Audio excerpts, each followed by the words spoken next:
Автомашин үйлдвэрлэлийн 100 жилийн түүхийн алдрын танхимд тавтай морил.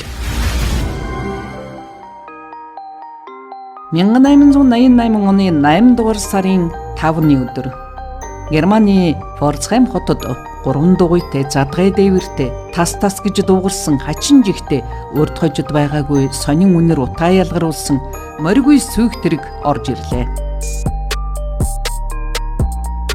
Тэр тэргийг нэгэн хадагтай жолоодож бас тэр хадагтын хоёр талд нь нэг хүү суусан байлаа.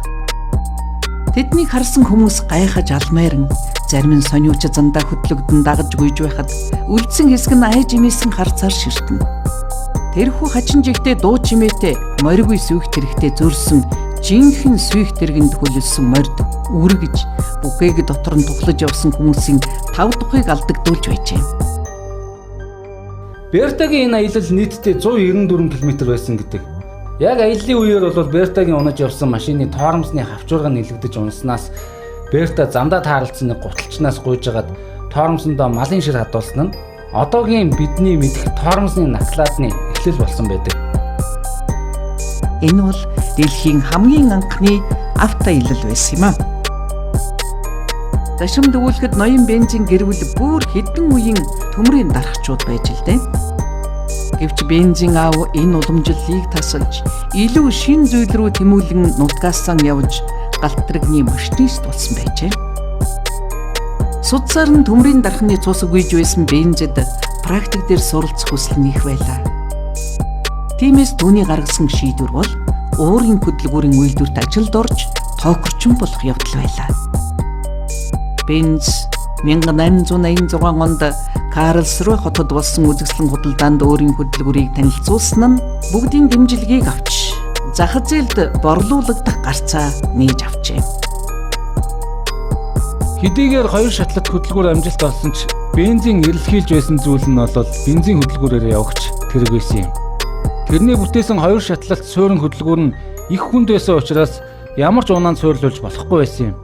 Харин тэр үед Оттогийн эзэмсэж байсан 4 шатлалт хөдөлгүүрийн лицензийн хугацаа дууссан учраас Карл Бенц 4 шатлалт бензин хөдөлгүүрийн судалгааг хийж эхэлсэн байдаг. Хөдөлгүүрийн жинг баасгах, эргэлтийг нэмэгдүүлэх, очлуурын систем гэх мэт олон асуудал шийдлээ хүлээж байж. Гэвч Карл Бенц бензин хөдөлгүүрээр явдаг 3 дугуйтай автомашин болох патент мотор вагныг зохион бүтээж чадсан юм а.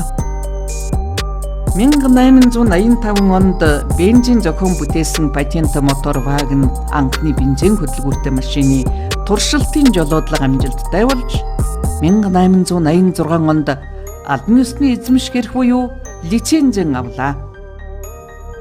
Ингэж алдарт Карл Бенц ертөнцид анхудаа бензин хөдөлгүүртэй машин бүтээсэн гайхамшигтай инженер гэдгээрээ мөнхөрсөн юм а.